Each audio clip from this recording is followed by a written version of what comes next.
Hi, I'm Catherine Jean Lopez from the National Review Institute, and I'm delighted to be able to welcome you, whether you're watching this live or you're watching this after the fact and sharing it with people. We're talking about the Given Forum today, and this is co-sponsored by the Council of Major Superiors of Women Religious, the Given Institute, and the National Review Institute. And I'm delighted to have with me Sister Mary Elizabeth Albers from the Society of Our Lady of the Most Holy Trinity. She's a graduate of Benedictine College and works in formation in her community, known more popularly as SOLT. Michelle Hilliard is the executive director of the Given Forum. She is married with 6 children and 27 chickens, apparently. She can tell us more about that if she wants to or not. And Megan Hillia is the events and network coordinator for the Given Forum, Given Institute and Given Forum. She's a graduate of NYU, and Michelle is a graduate of Franciscan University. We're getting a little tour of colleges, Catholic and secular here. In 2012, Pope Benedict handed me a letter, which had already been in circulation, but it was to all the women of the world. And I think he had the impression it hadn't really been communicated, which I think was a correct impression. It said in part, "The hour is coming, in fact has come, when the vocation of woman is being achieved in its fullness, and the hour in which women acquire in the world an influence, an effect, and a power never hitherto achieved. That is why at this moment when the human race is undergoing so deep a transformation, women impregnated with the spirit of the gospel can do so much to aid mankind in not falling." I find that phrase so powerful, women impregnated with the spirit of the gospel. But what on earth does that mean? And since 2016, the Given Institute has been around, and both Sister Mary and Elizabeth and I have been blessed to be involved in it in different ways since the beginning. And one of the things that the Given Institute does is a forum usually in June, and this year to be in Washington, D.C. And we wanted to talk a little bit about the Given Institute, because this idea of women being leaders in the church is so critical. As we're recording this, the Catholic bishops are meeting, and I think a lot of people have the impression that the Catholic Church, the leadership of the Catholic Church, is Catholic bishops alone. Actually, my Cardinal Dolan, often makes the quip that the days of the fat, balding Irish bishop are over, that people don't necessarily need to have Cardinal Dolan weigh in on every issue. Lay people, women in the church have a voice too. Obviously a different voice, right? We all have different roles. But Given helps equip women to do this, and it equips both the young women who are invited to the forum, and it's a great community for women who wind up being mentors at the forum. So Sister Mary Elizabeth, since you've been involved since the beginning, could you talk a little bit about why it's so special, and why, if you're a young woman, you should consider it? And also you can define at some point we'll define what young woman means for these purposes, and why you would encourage women who have younger women in their lives to promote this forum. Sure. Thanks, Catherine. Yeah, I think having gone to the first forum in 2016, there was just such a sense of, gosh, I don't know if this is being done anywhere in the church in the US in quite this way. So we knew, even though that initial experience was kind of meant to be a one and done thing, it was through a grant and a gift given to the CMSWR for really basically anything the CMSWR wanted to do, and they chose to do this leadership forum for young Catholic women. And just even that it began with a gift, that it began with a gift that was then given away, which I think is just so feminine, right? Like this receptivity that then allows others to flourish within that gift. But really that first experience of the young women coming in and kind of our threefold mission of allowing them to receive the gift that they are, recognize or realize the gifts that they've been given, and then respond with the gift that only they can give. We just saw that happening in real time. Like that was the desire, that was the goal, and that was really what was happening. It was just so powerful that we knew it couldn't just be a one and done kind of thing. And so I think like all of us that we're in kind of like that next generation or next few generations up, we're like, gosh, I wish I would have had something like this when I was growing up in the church, to kind of see like, what does it mean to be a woman? What does it mean to be a leader? What is my role? Or what are the particular feminine gifts? And to not just have that go out into a void, but to really have the beautiful answers that our Lord and that the church gives us. And so as soon as we were all experiencing that, which we knew, we were hoping that was going to be the case, but it was just this sort of like, no, this is a gift for the church. And so for young women that are kind of in that place, I would say there's so much good spiritual formation, so much good human formation, practical formation. It's really just chock full, this forum, with so much formation. But at the same time, like, it doesn't end there. There's so much support that comes after that. The mentorship that then lasts for a year concretely, but then even beyond that, I think is, it's just really indispensable to have someone and really a whole community accompanying you in the midst of figuring all of these things out as you're stepping out into the world. So I can't recommend it highly enough. And it's a combination of a retreat and a conference, and there are a lot of different opportunities during it for spiritual direction, in addition to mentorship and just receiving, as you were saying, Sister Mary Elizabeth, the presentations and everything else. Michelle, so basic facts, first of all, how old are you if you apply? Oh, thank you. You thought I was asking you how old you are. I did. So I didn't know, because we're tomorrow, so I'm like, I could say it, but today's your birthday, isn't it? As we record. Tomorrow's your birthday. Okay. Happy birthday. So between the ages of 21 and 35 in order to apply. So no, I cannot apply. But yes, so that's the if you want to be a part of the forum and you want to be a participant, you want to be connected with a mentor, 21 to 35, out of college, kind of fills that gap. Once you graduate from college, there was a realization that there's nothing there, when you want that next step in mentorship. So you can get that through the forum. And then if you're 36 or over, we have something for you too, because someone has to mentor these people. So to have 8 years of experience and a love for helping others, wanting to give your gifts. We all have these gifts. We have these unique paths that we've taken in life. And it truly a gift only we can give. No one else has walked the same path as Michelle Hillier or as Megan or Sister Mary Elizabeth or yourself.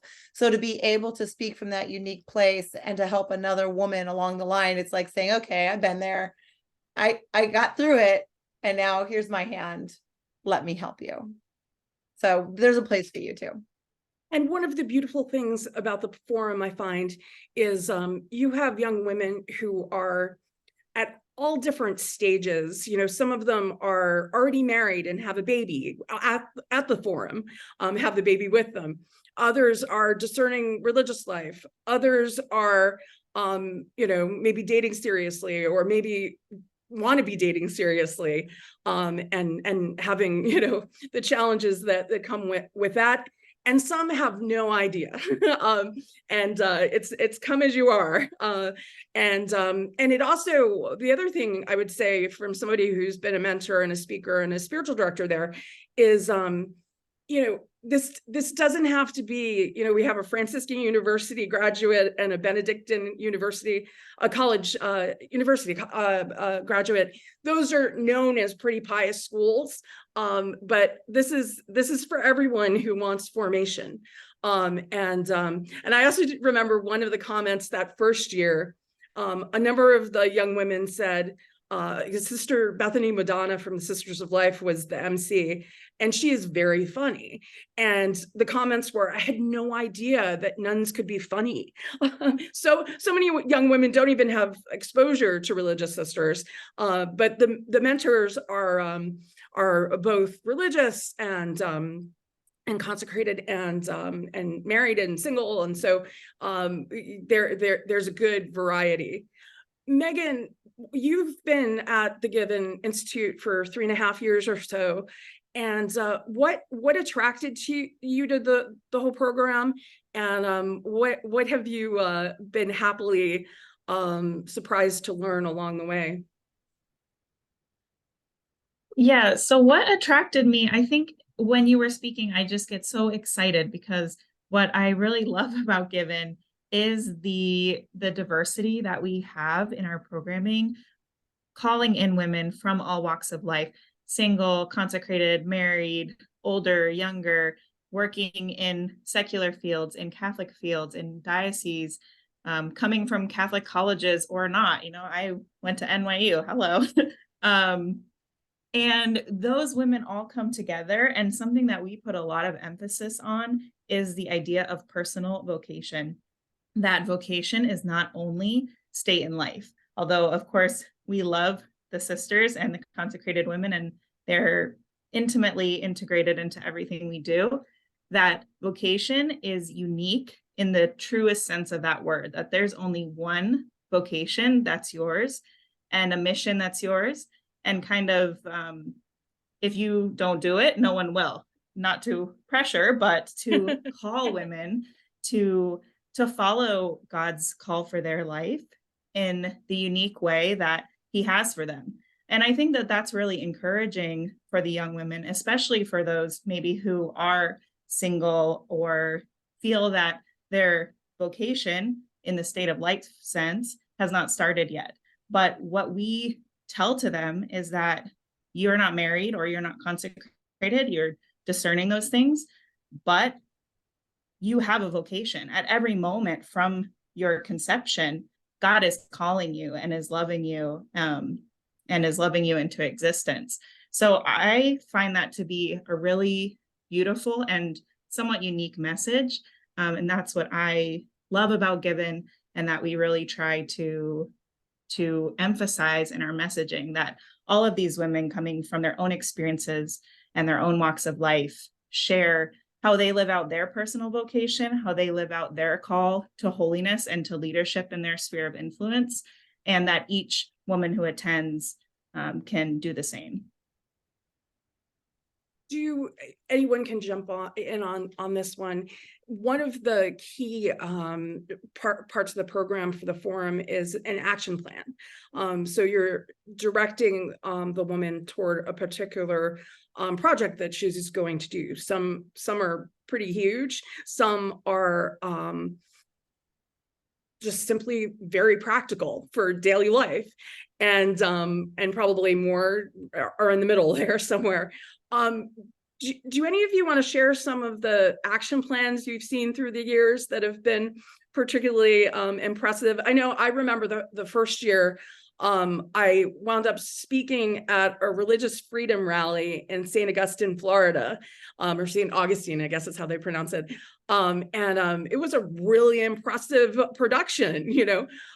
Again, not everybody's putting on a religious freedom event, but it was impressive. And the bishop was totally supportive of it, had mass before it. It was very encouraging.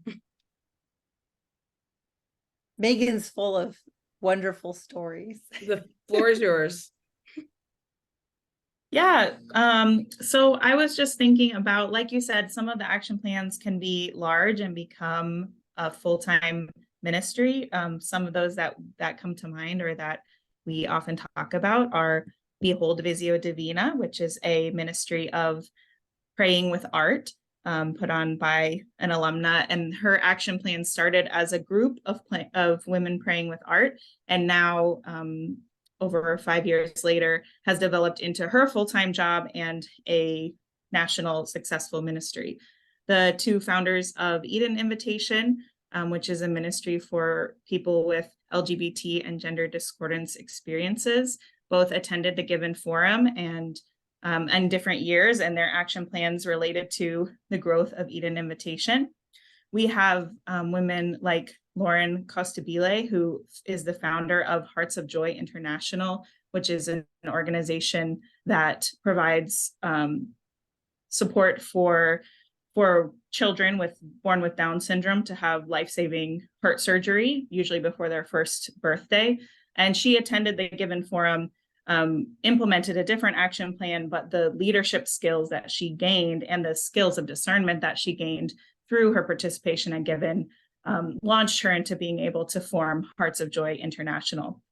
Fierce Athlete was started by Samantha Kelly as her action plan, and that's a ministry that is, again, became something big for women athletes and knowing their true identity in Christ in that space. Those are just a few examples of some of kind of like the large action plans that we see.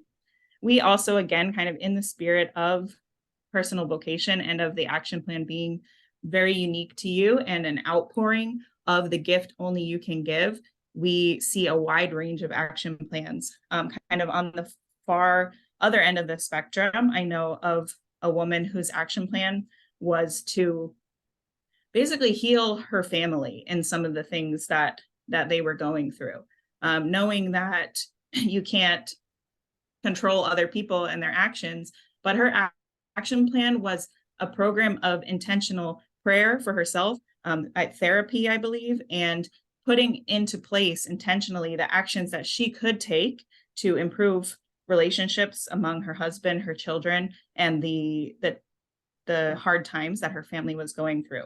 That's a very kind of small scale action plan in a way, but that speaks directly to the core of who she was and what her personal vocation was as a wife and as a mother. And we see things kind of all along the way. They can be things that it does have to be a new initiative, but that has some room for interpretation to it. I know of one that was translating the Catechesis of the Good Shepherd at her parish into Spanish. So that was something that she was already involved with, but the new initiative was that they were not serving the Spanish-speaking community there, and that was a need that woman identified and was able to use her skills and her gifts to implement. The action plans are really as unique as the women who come. That's something that we love and something that we emphasize, that although the kind of large-scale action plans sometimes are more visible, that's not what you have to do at all as your action plan. And your action plan shouldn't just be kind of what you think is the most impressive, but rather a fruit of prayer and discernment of your identity as a gift and of your particular gifts that allows that action plan to bubble up and to spill out and to be something that you give birth to out of your femininity and out of your particular gifts.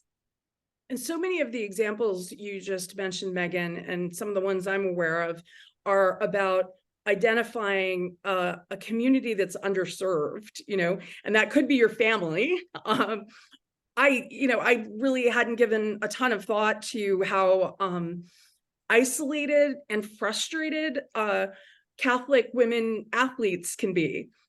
Because they kind of don't feel like they fit in anywhere in the sports culture or in the Catholic culture. Their intense hours and things are things people don't understand. And so it has been so beautiful to see Sam developing, Kelly, her ministry there, where she really does become a mentor and accompany students who are going through, or student athletes largely, who are going through what she had to figure out herself.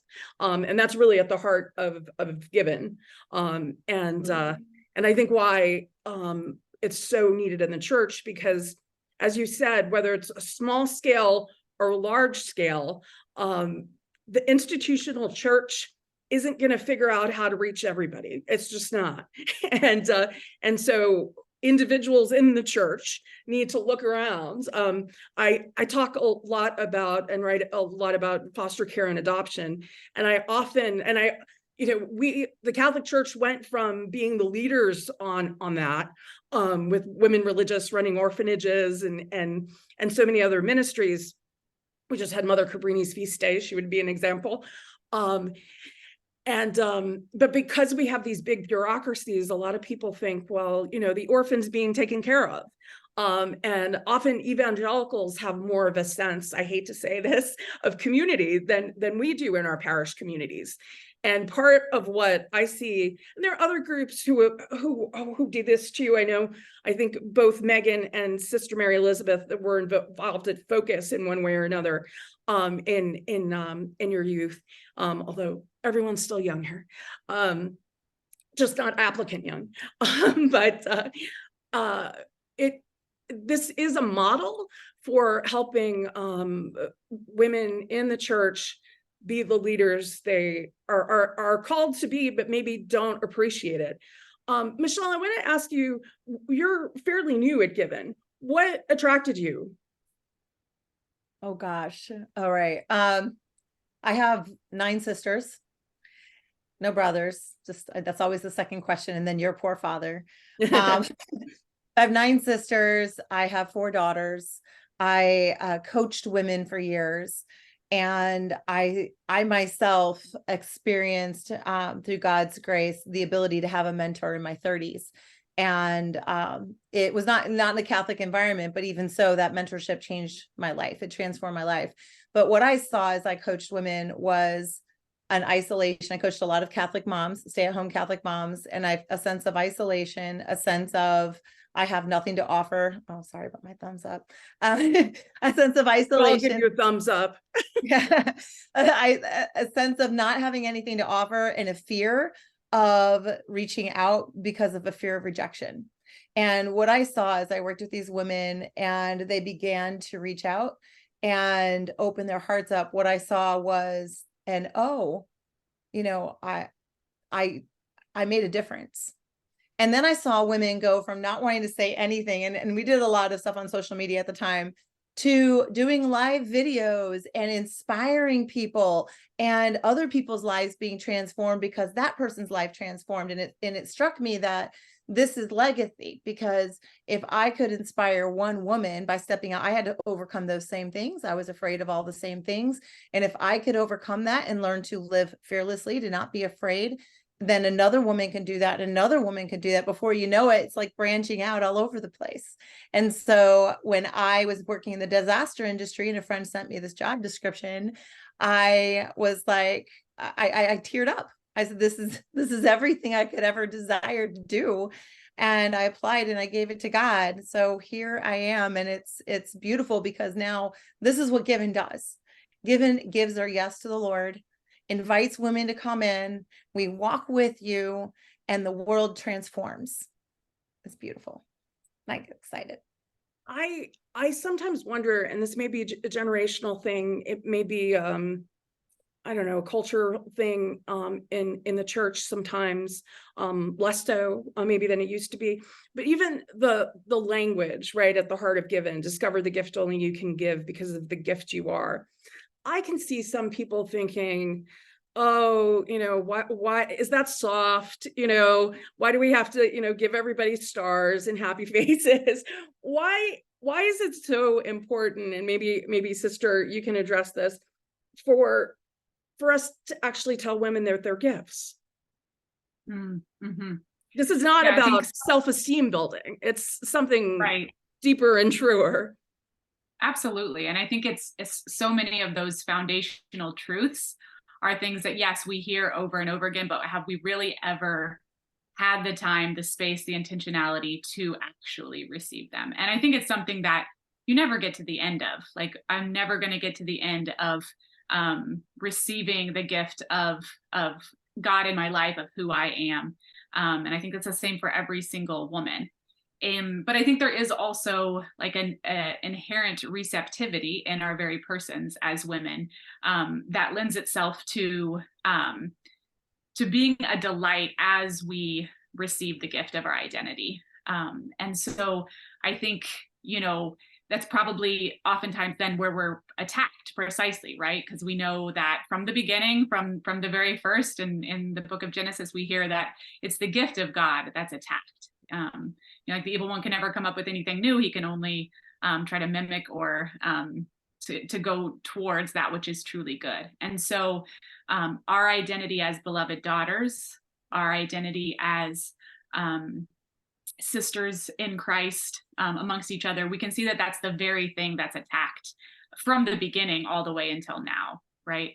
And so if we don't come together, then we're just sort of like lone rangers that are easily picked off in many ways. And so not only is it important that we are reminded of this gift, that we come to a place to receive that gift, but that we do it together because of the strength that comes about when we really are church with one another as women. Because, you know, out there, you're going to hear so much about like that person is a threat to you, or, you know, if she has them, that means I don't have.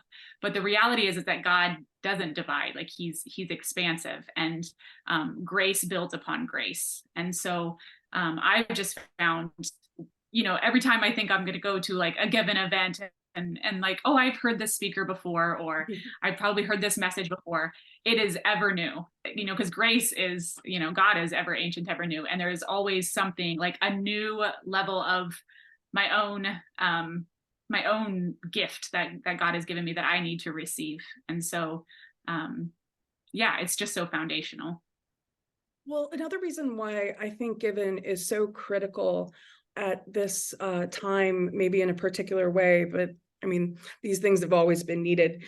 Going back to that message to all the women in the world, it ends with, it is for you to save the peace of the world. And part of what I think Given equips women for is being able to receive pain and confusion and hardened hearts, and be mothers in that, whether they're biological mothers or spiritual mothers, to be that feminine presence in the culture. Because if we're just adding to the harshness and coarseness, this isn't going to help anyone. And so, I mean, the church needs women to be women. And I often think of Pope Francis talks often about how the church is mother. Well, the church can't be mother without women being leaders. And by that, I don't mean being priest or becoming pope, but being the gifts they are and the roles that we're called to. And I do think that Given does a beautiful job of that. And meeting women, as I intimated before, I mean, I am so impressed at the Given Forum when I'm having, you know, mentoring or spiritual direction conversations or meal conversations with gals. You know, they're dealing with all the problems that people are dealing with in the world, you know, and they have confusion about some of the things that you would imagine they might have confusion about, and here the church is really wrapping around these women and letting them know that yes, they're loved, yes, they have talents, help them identify those talents, and then not leave them alone. And as Sister Mary Elizabeth said before, if you want to stay in touch with your mentor or your small group leader or someone you just met there and maybe has a career or just something resonated, you're perfectly free to. And I know most of the women that I've encountered as mentors, they're more than happy to do that. And so it really is a tremendous blessing. So Megan, can you talk a little bit? So let's say, you know, a college teacher, a mother, you know, someone who just has young women in their lives is thinking, this might be good for so-and-so. Or if there's a woman in the age bracket who's who to apply, who's thinking, I don't know if this is for me. It sounds interesting. What might you say to them from your experience with Given? I think that if you are someone who wants to further discern your gifts and further discern your call from God and how to live it out, then Given is for you. As you said, there's a strong sense of community there, and there's a sense of journeying. Something that we haven't explicitly mentioned is that when you're applying for the Given Forum, you're actually applying for a year-long program that begins at your acceptance and goes, which would be in kind of early 2024, and goes until May 2025. And what that includes is some preparation for the Given Forum, where you'll get to do an assessment to learn more about your core motivations. You get to meet with a mentor right off the bat to think more and develop your action plan more. Then you go to the 5 days of the Given Forum, which are an intensive experience, like you said, part retreat, part conference, a lot of community, no competition or any of that nasty stuff that crops up among women sometimes. Just a lot of encouragement, prayer, building up, not a lot of sleep either sometimes, but it's worth it. So you go to those 5 days of the Given Forum, and then you get matched to work with a mentor one-on-one who maybe you met at the forum and said, I want that person to be my mentor, or maybe someone else. And she's a religious sister or a married or single woman. And she meets with you. You meet with her at least once a month for the coming 9-10 months as you develop your action plan. And also she becomes a figure of spiritual maternity for you and personal mentorship. And really those relationships can go kind of a variety of different ways depending on the mentor and the mentee.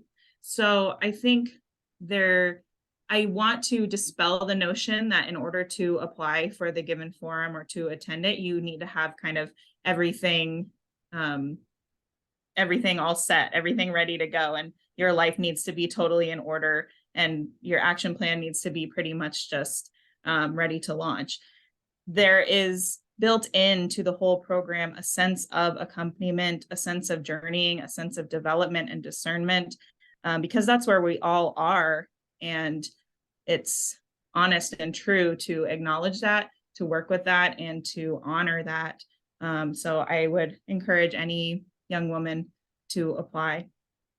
Well, I should underscore what you were just saying, Megan, because there has not been a year where I have not tried to talk young women off the ledge about how freaked out they were about their action program plan.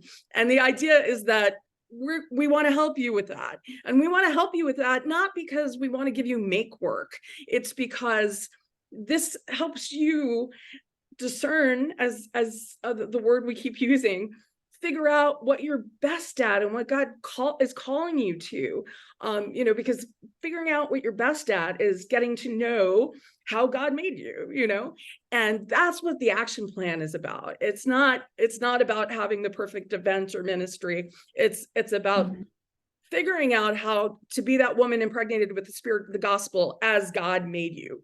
And one of the things too that I want to emphasize, if you're a young person thinking about this forum, a young woman thinking about this forum, nobody has it all figured out, which is exactly, Sister Mary Elizabeth, why that first year, those of us who were there in different capacities, who were older, were just thinking, my goodness, if somebody had told me that when I was 20, first of all, that, God makes us uniquely, but there's also nothing new under the sun. So you think those thoughts in your head are that you're the only person? No, most of us in this room have had them and are having them right now, but you get tools to equip you with moving forward. And also, honestly, this is again why I think Given stands out in many regards. And there are other ministries in the church, obviously, who hit on some of these points. But in terms of the unique mission of Given, it is being honest about, we've all got stuff, and but that doesn't mean that you're broken. It means that you go to God in his mercy with all the stuff, all the experiences, all the sins, right? The idea is to keep you moving forward and for us to do it together. It really is a beautiful coming together. And I almost think of the early church, in when I see Given happening and I'm wanting to sleep more. It is this beautiful, radiant gift of the church being what it should be in community, and really helping build women up. And then they can go back out into the world and, help as mothers, whether they're 23-year-old girls in the dating world, there's this tenderness that they can bring as they figure out what's going on. And one other thing I want to say, before I give Michelle a chance to talk a little bit more why she's excited about this coming forum. Megan was mentioning earlier, your unique way God made you and gift you are, and then the different vocations in the church in terms of state of life, right? You have a board member, Luann Zerlo, on the Given Institute, who's written a book called Single for a Greater Purpose. And in it, she makes the case, and she's got some Dominican endorsements. Cardinal Dolan endorsed it. It's solidly endorsed. She makes the case that being single is a vocation in the church. And so it's not like you're in limbo, and you could actually offer that to God. That's a controversial question, but I do think that particularly at this moment in the church, for instance, we have obviously Catholics who have same-sex attraction, and that's a barrier to marriage, obviously. But if we have single people who don't have same-sex attraction, who are living the same call to celibacy, right, in the world, I think we have more credibility and we have accompaniment, right? We're not saying you're second-class citizens in some way. So I think Luann's argument is very compelling and potentially healing. But I just thought, because she's been such a key part of the Given Institute, I wanted to mention that.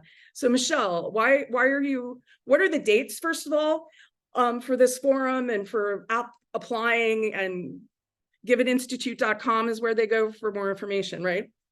Yes, giveninstitute.com/forum will take you right to the forum page. The dates of the forum are June 8th through 12th of this coming year. And our applications are already open and they close on January 15th. And what are you excited, because you haven't actually been to one yet? Oh, I haven't. Exciting to see, and why are you excited for it to be happening in this moment and for young women to be called to it right now? I am excited about the mentoring. I'm excited about the outpouring of the Holy Spirit. Like the way that the mentoring year is set up is, it's like you're coming at first to kind of get the ground ready. I live in the country, right? So you're getting the ground tilled, you're getting it ready. And then you go to the forum and seeds are planted. You're planting the seeds there, but then it starts to rain, and you're being filled, and you're receiving. You're learning that I'm a gift. You're learning that God has given me a unique gift, and you're learning that I'm called to respond with that, right? And then when I think about this, I think about it in the sense of a garden, and I think about it in the sense of once they leave and they're connected with a mentor, it starts to grow. And then eventually it comes to a point where it bears fruit, and it bears fruit in the church. And you see someone who is coming from this little tiny seed, coming to this full blossom and stepping into what they're called to. So again, the spiritual maternity, being able to give birth, the mentoring from the time after they leave the forum, the mentoring is 9 months, where they start with their new mentor, and then the graduation is 9 months. So the whole sense of, you mentioned like that maternity and that impregnated, right? There's your giving birth. It's the time to give birth to something in your family, something in your diocese, something in your community. And it's, what's more beautiful than that? Impact, legacy, transformation. You become more alive, and others become more alive through you. And part of that that idea of giving birth to something is almost being born again, in the sense that there's this renewal. And you need to take a couple steps back in order to connect with that joy that's at the center of the gospel, and that mercy that is at the center of the gospel. And we should point out that there are priests there.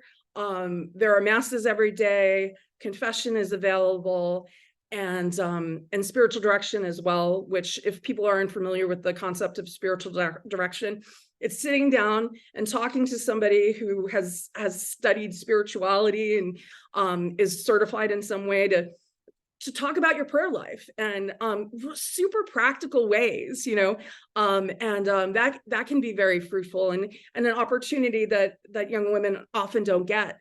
And so that's a real grace-filled part of it as well. I've definitely encountered women who hadn't gone to confession in a long while, in a while, and really, because that they had that time and the availability, it really made a difference in their lives. Megan, I was reading your bio, and you really have, as everyone here does, a heart for the church's call to women, and what the church has said and written about women, John Paul II, maybe in a very particular way. And for someone, I really hope that there are some young women who watch this video somehow who realize, I don't pray the rosary every day. I go to mass maybe, 3 Sundays a month. I'd like to be a better Catholic, but I also don't, there was that Dobbs decision, and I don't know what the church really is saying to women. What is the pitch for something more that you might make, Megan, if there are young women who I pray are watching this video who are kind of skeptical about the church and women? Wow. I think that I really understand where that estimation comes from. Like you said, there's a lot that happens in the world and in the culture and in your life and your lived experience that can give you a variety of ideas. I think that the church, like you kind of alluded to, we are the church. The church is made up of its members. And so with that, we all are sinners, and that leads to brokenness within the church because of the brokenness that's in every human heart. That is our fallen condition. And so I think that that's true, and we shouldn't discount that. But as you look at what's the ideal and what's the calling and what is kind of the transcendent values that we have in the church, which for me kind of came through reading and through study, and that's kind of my personality and my interests. But for other people might come through, speaking with Sister Mary Elizabeth about why are you a sister, or just having more personal conversations, or doing service in your community with religious organizations. As you mentioned kind of before we started recording, religious women were really at the forefront of hospital services, education services, many social services throughout our country and the world, which continues and has been expanded upon by governmental and other secular sources. But however you are able to find this ideal or the thing that we're working toward in the midst of our brokenness, I think that is really healing to come to that realization that the challenges and the problems that you see are less than perfect, are not the ideal, and are not what the church in her wisdom and in her teaching calls us to. It's a failure on the part of the individual or even on the part of the institution. So I would encourage people to look into that kind of tension and and come to the conclusion about, okay, what are we actually striving toward? And in that, I just find so much beauty in the teaching on the dignity of women, from our baptismal call, and the ways that women are called to contribute in society, even and maybe especially in current church documents that are coming out, and conversations that are happening, the call for women to continue to contribute and to protect women from any kind of oppression, because of or related to our sex and our relative weaknesses, or the ways that it's easier to take advantage of women. The church has a clear call to protect women from that, both from ourselves and from men and women being in dialogue, and for systems to set up against that. So I think if you kind of just start looking at what does the church really teach, both throughout history and with documents and conversations that are currently being produced as well, you will start to see the ideal and what we really are all working towards in the fullness of truth. If you're watching this live, we have about 10 minutes left. If you have a question that you want to us to address, put it in the Q&A box on the Zoom application. And I should say that the last given forum coincided with the Dobbs decision that ended Roe versus Wade. And I had the blessing and challenge of announcing to the auditorium that this has happened, because people are supposed to be off their phones. And so actually most didn't know about it. And it was shortly after the decision came down. And it was such a tremendous blessing to be able to see all of these women who were not popping champagne corks, who had a real heart for, okay, this evil decision is now gone, but goodness, do we have challenges? And we've certainly seen so many of the challenges. So many women and men have been hurt by abortion. And another reason why I think the Given Forum is so important, and all that it entails in terms of relationships and the accompaniment and the mentoring, is we need, as women in the church in a particular way, to speak to everyone who has been hurt by abortion, and to show the resources and be the resources. When I talk in pro-life groups or give pro-life talks, so often pro-life groups, I'll point out, and I'm as guilty of this as anyone, I'm probably the last person a girl would come to if she were pregnant, because she probably thinks, oh yeah, she's the Catholic lady who's pro-life, she's going to judge me. But we need to be the people the women who everyone knows will have love and mercy. Yes, we tell the truth about how the human person was made and what we're made for, but we also live in a fallen world, and we're realistic. One thing I wanted to ask you, sister, is so the SOLT community, your community has this Marian Trinitarian spirituality. And why I wanted to bring that up is I think some Catholic women, a lot of Catholic women, sometimes Mary is an obstacle to them. Maybe because they're neither a mother or a virgin, in some cases, but for all kinds of reasons, relationship with mother, or their mother, or something else. How is Given almost a reintroduction and a re-encounter with Mary? Because I think that's at the heart of it, and in many ways. Yeah, it's interesting because even as all of us were kind of sharing and talking, the image that kept coming to mind is something I learned in, I don't know, at some point in formation, of how the church is both hierarchical or institutional, and also like charismatic. And so sometimes that's called the Petrine and the Marian. And even there's a picture of St. Peter's in the Vatican, where from the top, it's meant to look like a keyhole. So if you look at like the basilica, the church, it's meant to look like a key. So like symbolic of the institutional or the Petrine church. But from the front, it's meant to be, the colonnades are meant to look like arms of a mother reaching out to gather her children. And I think, you know, I certainly in my own experience, often, you know, I grew up Catholic, and we would even pray the rosary a lot of times after dinner and these kind of things. But I think our Blessed Mother was more of an idea to me than an actual person with whom I could have a relationship.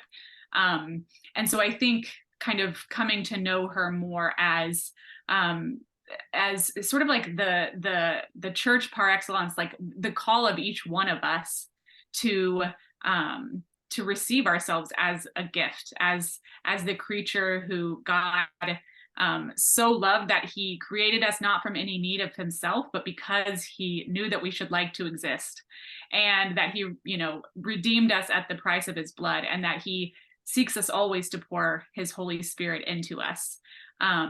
That Our Lady gives us a model of what that looks like. You know, that's kind of, first of all, is just she's a girl, she's a daughter, she's a little one. And so she shows us what that kind of, you know, heroic little heart looks like. But then also that she has allowed the Lord to make her a mother, sort of this mother to each one of us. And just like all of us, whether we had, you know, whatever experience we had with our own mothers, the role of a mother is really to allow the souls of her children to unfold, and to know that they are loved, and to know that they're seen, and that they're unique, and that they're just like special in a way. And so I would say, like, from the beginning, the Given Forum, the very first forum, we had the pilgrimage image of Our Lady of Guadalupe. She's the patroness, and I think probably every forum since then we've continued to have that image. And so it's a really tangible encounter. It's not something that's sort of we have to construct, or we have to figure out just the right way to do this, or, you know, have this particular program. But we just invite our Blessed Mother, and she's always there. She always wants to be with us, but because this sort of like came through and under her patronage, she really does take us under her mantle in a particular way during the forum. And so hopefully it's not just like an experience where they're like hearing these things, or like we're praying the rosary together, these kind of different things, but that they just experience a mother's care, the motherhood of the church, and the motherhood of our Blessed Mother, the motherhood of each woman that's there walking side by side. I think they're all experiences of that together. And as many of us have shared during the course of this conversation, there are young women who are going to come to this forum who've experienced great suffering in their young lives. Maybe they lost their mother. You know, I've heard some tremendously painful stories at Given, and also some tremendously beautiful stories. And I'm going to embarrass myself right now to let you know I'm traveling with a pietà in my purse. What I often think is so powerful about Mary is that she knows of our suffering. So there's nothing that we can experience that she doesn't know, and just having the image of her holding her son, you know, but she wants to do that for us too, in our pain. So we only have a few more minutes.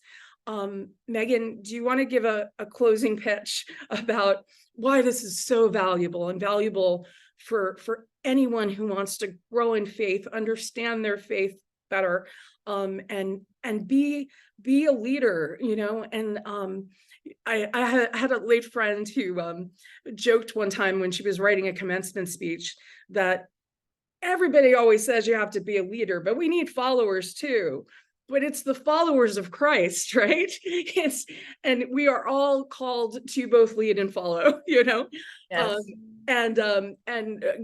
Given really helps with that. And I should say, even as we've mentioned, the sleep deprivation and a lot of giving, you know, presentations and things, there's also time for quiet adoration. And I also know girls sometimes will you know, take instead of lunch, go and pray, or there is time for quiet, which is so needed. Megan, just kind of your closing pitch. Yeah, I think one of our mentors has something that she says a lot, which is that when you say the church should really do more for XYZ thing, you kind of have to look in the mirror because we're the church. So I think that if you agree with that, or if you agree with that in theory, but are not really sure how to live that out, that Given is a great place to figure that out, to find out how you are particularly called from a foundation of your identity in Christ, of receiving a mother's love, the love of the church, the motherhood of the sisters who are there, and the beautiful community of women who are seeking the same things as you and looking for the same things as you. What other place is there to really join with them, get to know them, and enter into that sisterhood together? So if you're interested in finding out more from that place of your identity as a gift, figuring out your particular gifts and the ways that you can serve, and then having accountability, support, mentorship to actually take steps toward living that out in a practical way, then this is something that we would love to have you consider. St. Catherine Drexel, an American saint, famously went to the Pope and said, someone needs to do something for the Black and Indian missions. And he said, yeah, what about you? So Given will save you that embarrassing trip to the Pope. Exactly. Before I let Michelle close, sister, one thing that dawns on me for someone watching this who maybe has never seen a religious sister before, why should they not be intimidated by the nuns who will be present? Because as diverse as the women population, the female population is, so are the religious sisters. Like, I mean, I would have been the last person that would have ever thought I would be called to religious life, trust me. And actually my family was very surprised too. I have an older brother who's a Benedictine monk and priest, and they were all, oh yes, he definitely. But when I told them, they were like, you? So it really is the call of God, and each one of us desires to know, like more of what we're made for, what we're created for. And so yeah, there's as many different types of sisters as there are women, because each one of us is a unique substantiation. So yeah, I'm living proof that there's no need to to be afraid, because we really are just his little ones, And you can't catch being a sister just by talking to them. Well, that's the thing. I think the first forum, it was all run by religious sisters that time, because it came through the grant. So there were 75 of us, 300 young women. And you could see that first day kind of people being like, is this like a recruiting effort? Right. But I think that was very, very quickly dispelled, that it really is just like, we want every woman to flourish. And so let's do it together, much better than doing it separate. And not to use a phrase that's so popular, it's almost like a safe space to talk to a religious sister if you're just curious. If you do it on your college campus, you might be worried people are going to start saying, oh, she's going to be a nun. But this is a place where you can just have conversations without an agenda or being pigeonholed. And I think too, like all the vocations in the church are necessary, and so we need to be mutually enriched by the other vocations. Like, just like if we never were around priests, we wouldn't have being enriched by the priesthood of Jesus Christ. If we're never around religious sisters, we're not enriched by that vocation. If we're never around mothers, if we're never around sisters and other women, like we need to be enriched by all the vocations. That's how the church is meant to be, And also as a young woman to know the options, what they actually look like. I know even going to Catholic prep school, girls' school, the vocations, we saw different vocations, but they were really never explored in the way that Given gives women an opportunity to ask hard questions and try to seek a little balance in discerning along the way. You're not going to get all your questions answered during one forum, but it's a great opportunity for encounter and exploration.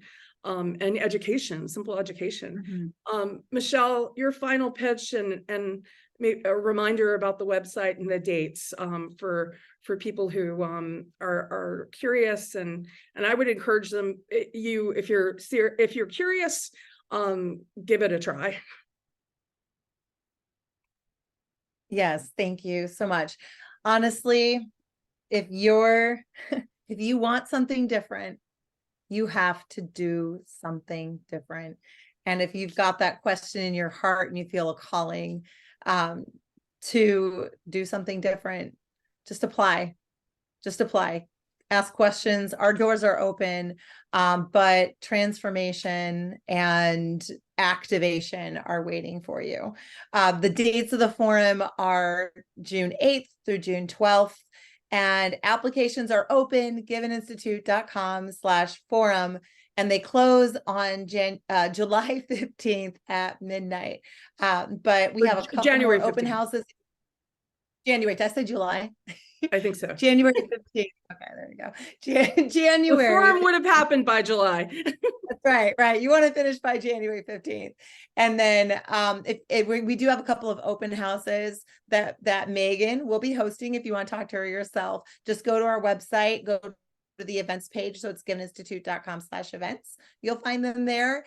And we'd love to answer any questions, but really come and see for yourself. I really want to emphasize, if you're watching this video, share it with young women in your lives, share it with Catholic women who might want to be mentors.